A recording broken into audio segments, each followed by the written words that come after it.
Hey y'all. Welcome, welcome, welcome. Let me tag everybody and let them know that we're live.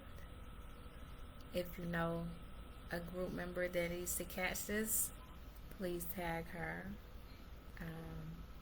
And let's make sure we're also letting everybody know inside our anti-inflammatory group chat, if you can.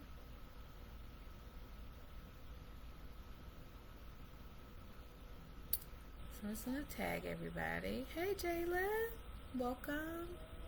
Hey beautiful, welcome, welcome. So let's jump right in now that I've tagged everybody to let them know that I'm live. Today we're discussing the connection between PCOS and PMS so we can discuss how to have natural relief from your PMS symptoms and how PCOS can make us experience more severe PMS symptoms. We need to understand that really we can manage both conditions by making some simple changes. Hey Paradise, welcome, welcome, welcome. Can y'all hear me okay? Will you please drop a comment below and let me know if you're hearing me okay? Hey Angel, welcome, welcome. Can y'all hear me okay? Hey Naya, welcome. Drop a comment for me and let me know that you can hear me. Oh no, Paradise. She said she needed to be here because she's PMSing right now. Okay, great. I just wanted to make sure there's no lag, that y'all can hear me okay. Beautiful. I'm glad you're in the right place, Paradise. And if you have not already downloaded the free 4-week anti-inflammatory meal plan, I'll send that link down below for you to grab that, because that's going to be really important in taking action steps after today's live. Welcome Rachel, welcome Stephanie. So PCOS, polycystic ovarian syndrome, and PMS or premenstrual syndrome are both related to hormonal imbalances. Both are related to hormonal imbalances. And so, since we know that to be true, we need to pay attention to how we balance the hormones to get relief from both PMS and PCOS, especially when the PMS is more exacerbated and worse due to PCOS. And so, of course, women with PCOS often have elevated androgen levels, which is your male hormones, insulin resistance, inflammation, elevated cortisol, and your adrenal glands are usually operating at a decreased capacity. So these are some of those hormonal imbalances that are beneath your PCOS symptoms, and they also play a role in PMS. And so this can lead to things like irregular periods, cystic acne, unwanted hair growth, male pattern baldness, hair thinning, things like that. PMS, on the other hand, is characterized by symptoms like mood swings and irritability, headaches, fatigue. So, what are the major PMS symptoms that you're experiencing right now? Drop that in the chat for me, and let's talk about what's going on with you right now. What are your most challenging PCOS symptoms, and how is PMS showing up for you in that week or two before your menstrual cycle happens? That's called your luteal phase.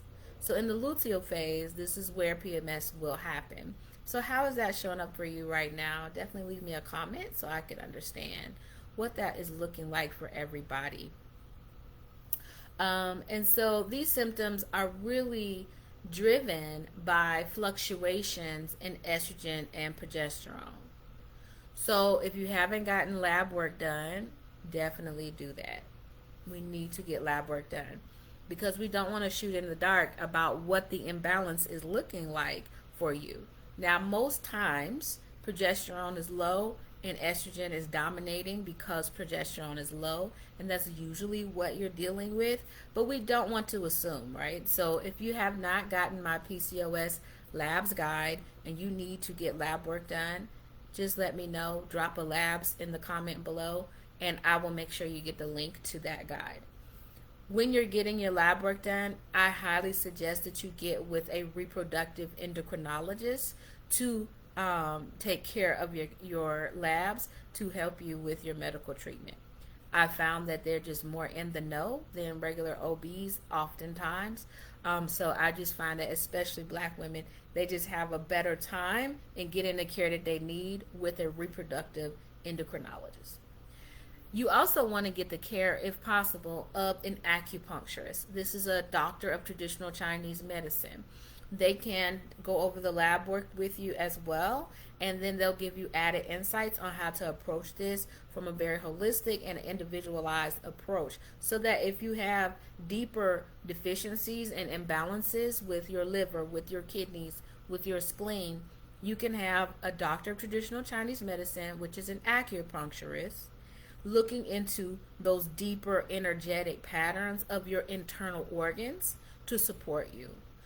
So definitely find out what is actually going on, both on a lab work end with your medical professional and in Eastern medicine with a traditional Chinese medicine doctor, also known as an acupuncturist, so that you can come from both ends of the spectrum and take advantage of it all and have a really in-depth idea of what is driving your specific imbalance with estrogen and progesterone. Because it's not just as simple as knowing what the imbalance is, you also want to understand the health of your internal organs. So all of that is very important in getting a really good snapshot as to what is driving your symptoms as an individual. And so anyway, with women that have PCOS, the hormonal imbalances associated with it make PCOS symptoms worse. So like Paradise said, she's feeling tired, she's having mood swings real bad, there's the face acne. So all of this is exacerbated by the elevated androgens. And if you're dealing with elevated cortisol, especially cortisol, because you really need progesterone levels to be high enough that your body is nice and calm and you have a smooth transition into your menstruation. If it's too low, you're going to bump into mood swings. You're going to feel fatigue because the progesterone is not there in enough volume to support you having a good mood. Normally, in a body that is balanced between progesterone and estrogen, you're very calm. You may sleep a little more, but that's about it. Good. That's wonderful, Paradise. So what I would suggest then is to reach out to me, because a lot of times labs values, when they say that it's normal, they are saying that based on a bell curve, when they take all the people who have gotten their lab work done into consideration, they create a range that they consider to be normal based on everyone that has been tested. But that does not mean that your levels are optimal. So definitely reach out to me. I have a resource I can give you that you can quickly glance and see if your levels are not just normal, but optimal. And so that's a good thing to bring out, Paradise. Thank you for that input. And so what happens is cortisol and progesterone begin to compete hormonally. So if cortisol is too high, this will keep you from having adequate progesterone, and the progesterone you're producing is not going to have as great of an effect on you. So it's very important to look at if your lab values are in the optimal range for your body to function well, because sometimes you could be in the very low range of normal and they will tell you that everything looks fine, but that's not good for your body and for you to feel well. So you really have to trust your symptoms. You have to trust your body and what she is telling you. She will always be speaking the language of her through symptoms. The body speaks the language of symptoms. So if you're having fatigue, if you're having mood swings and acne, irritability, pain during the actual period as well, your body is speaking up and telling you that something is not right. And so no matter what your lab work is saying, this is an important data point, but so is your symptoms. So this is why when I work with clients, I always look at the entire picture of what is going on with them. We're going to look at your lab work. I'm going to ask you, if you can, to see an acupuncturist and take their feedback into an account. I do an in-depth symptoms assessment of all major systems in your body. And I take your pH, urinalysis, and blood pressure. And with all of that information, then we move forward with your treatment plan. What I would suggest you're eating, how you need to move, your suggested remedies to take every day. And so what this does is make sure that you're just not throwing spaghetti at the wall to see what's sticking. You're actually doing something that's individual to you. And that is really what we need. We do not need a one-size-fits-all answer. We need individualized care because we're not all the same person. And so what happens is the hormonal imbalances from PCOS, like the elevated androgens, insulin resistance, they further disrupt that delicate balance between estrogen and progesterone. And that makes PMS worse. That makes it worse. So now you can get an understanding of why PMS is a bigger issue for those of us who are still working to reverse PCOS. Now let's jump into another big reason. Yes, Paradise said, I'm also thinking it's my diet as well. Absolutely. One major point that I want to highlight tonight is this afternoon, is the role of inflammation. We've been talking a lot about inflammation. I've given you an anti-inflammatory meal plan, and it's for good reason. One major factor that links PCOS and PMS is inflammation. Chronic inflammation is so common with PCOS. Sometimes it is dietary related, but also it could be because of insulin resistance and excess adipose tissue, which is being overweight. And this is not about muscle. We're specifically talking about overweight and having excess fat that your frame is not built to carry. So as Black women, the BMI standards need to be thrown out the window.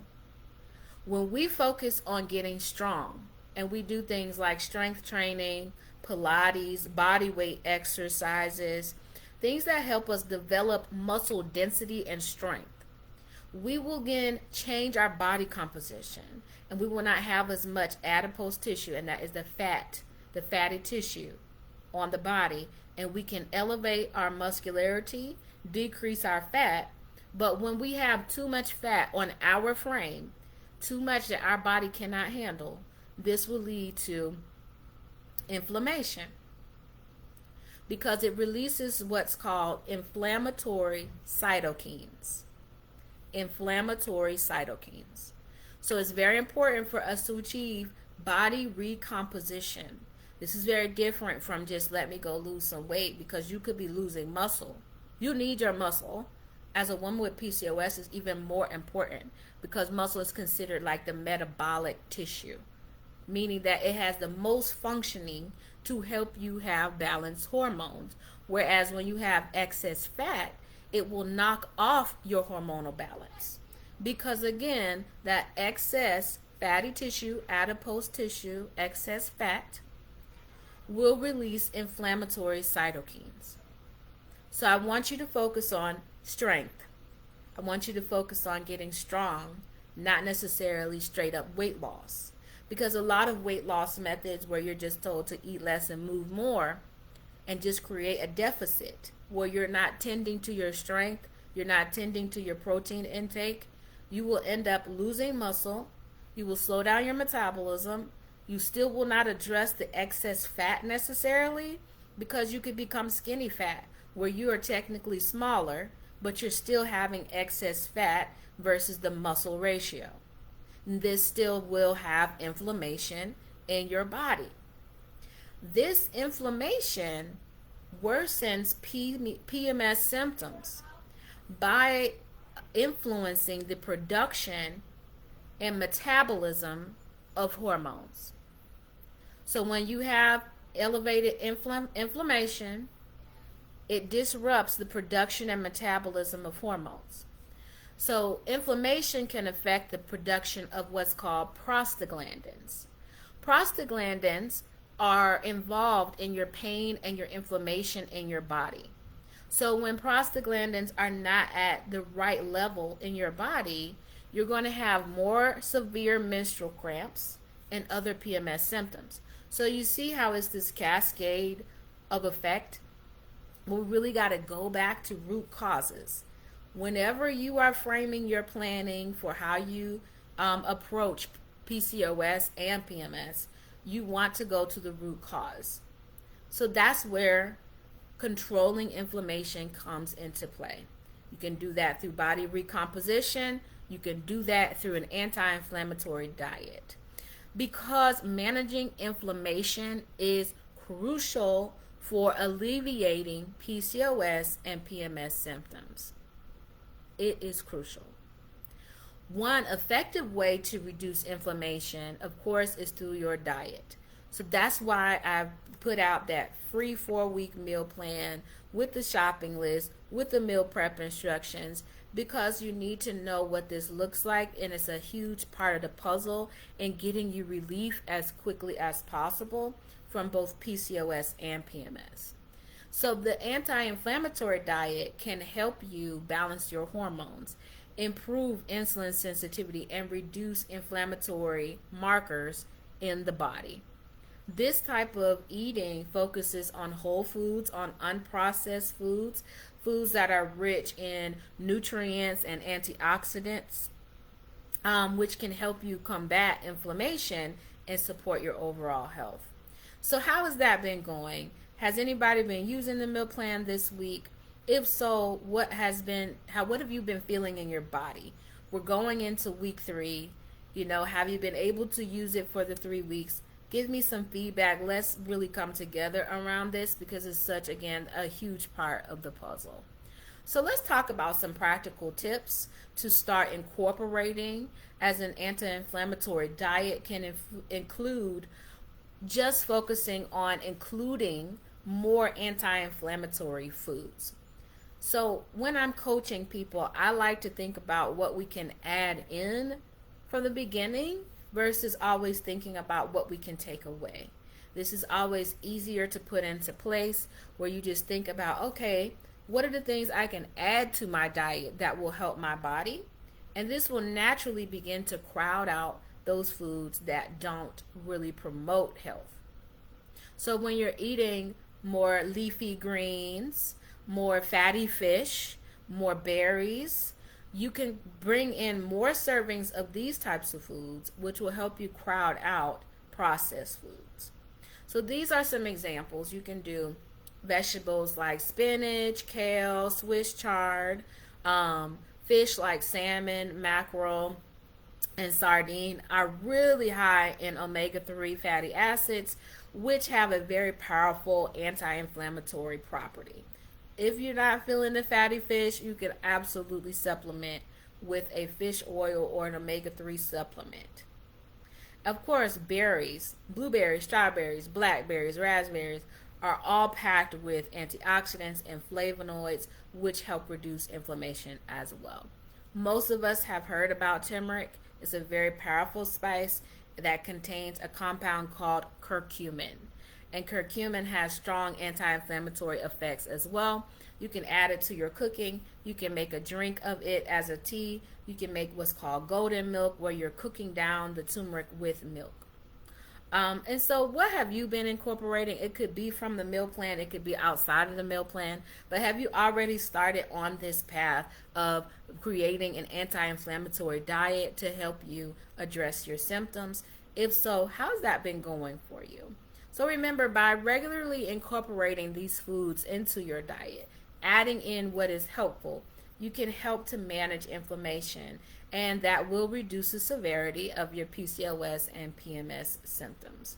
So to put it all together and summarize, understanding the connection between PMS and PCOS is essential for you to get relief. And by addressing inflammation through your diet, through body recomposition, you can significantly improve your symptoms and your overall well-being. Remember, with all this information, it's great, but you want to focus on making small changes that can make a big difference so that you're never in a state of overwhelm. Gentleness and self-compassion are how we have to approach our body. So start by adding those anti-inflammatory foods to your meals. Download the meal plan if you have not, and notice how your body responds. So thank you for tuning in today. I have exciting news. Tonight at 7 p.m. Eastern Standard Time, I will be releasing a year of PCOS-friendly meal plans.